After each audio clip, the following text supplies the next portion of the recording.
Placing a minister there appealed to them. The population was just the right size to build a congregation, and it was the only church in town. But the renovation, not to mention the accoutrements, would put the costs too high. There was no way they had the budget. They thanked Noah sincerely and promised him he would get his own church real soon. What the presbytery didn't know was that Noah had recently come into some money. To him, a small fortune. He was 35 and, since the age of 18, had been slaving and studying. While attending the university, he'd worked on boats, docks, and in fish markets out of the port of Seattle. A year ago, his mother had passed and, to his surprise, had left him a hefty portion of her inheritance. So, he offered to lighten the presbytery's financial burden by taking on the renovation costs of the church as a donation, if they would see fit to assign him as the pastor. The proposal was an appealing one for the Presbyterian Church. Before closing the deal, Noah called his closest friend and the man responsible for talking him into the seminary in the first place. George Davenport thought he'd lost his mind. George was a retired Presbyterian minister who had been teaching for the last 15 years at Seattle Pacific University. "I can think of 1,000 ways for you to throw away that money," George had said. "Go to Las Vegas, put it all on red, or finance your own mission to Mexico.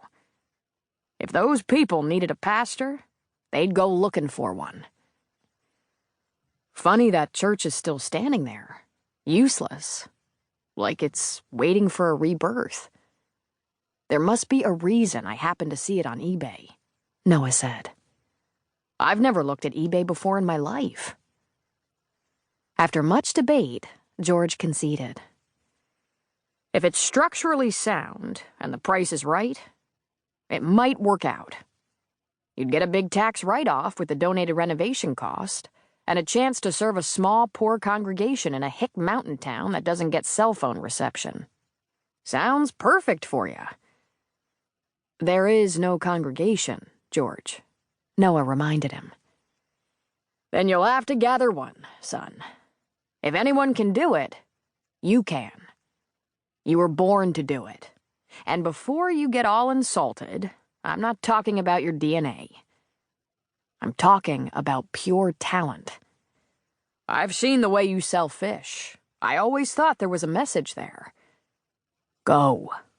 It's what you want.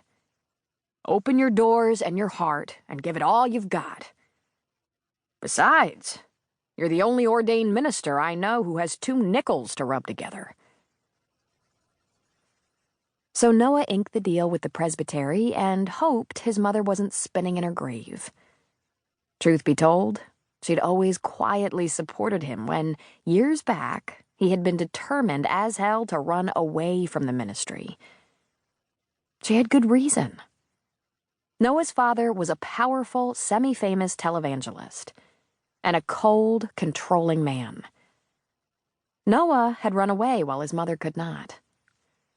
If someone had told Noah 17 years ago, when he fled his father's house at the age of 18, that he would one day be a preacher himself, he'd have laughed in their face. Yet here he was. And he wanted that church. That wreck of a church in that peaceful, uncomplicated mountain town. Several weeks later, Noah was in his 15-year-old RV, which would be his home for a good long time, towing his 20-year-old faded blue Ford truck. En route to Northern California, he called George's office, placing the call from his cell phone before the signal was lost in the mountains and tall trees. "I'm on my way into Virgin River, George." "Well, boy, how does it feel?" George asked with a deep chuckle in his voice. "Like you pulled off the sweetheart deal of the century? Or like you'll be dead broke and out in the street before you know what hit you?" Noah laughed. "Not sure. I'll be tapped out by the time the church is presentable. If I can't drum up a congregation, I could be back in Seattle throwing fish before you know it," he said, referring to an old job of his working the fish market on Seattle's downtown wharf.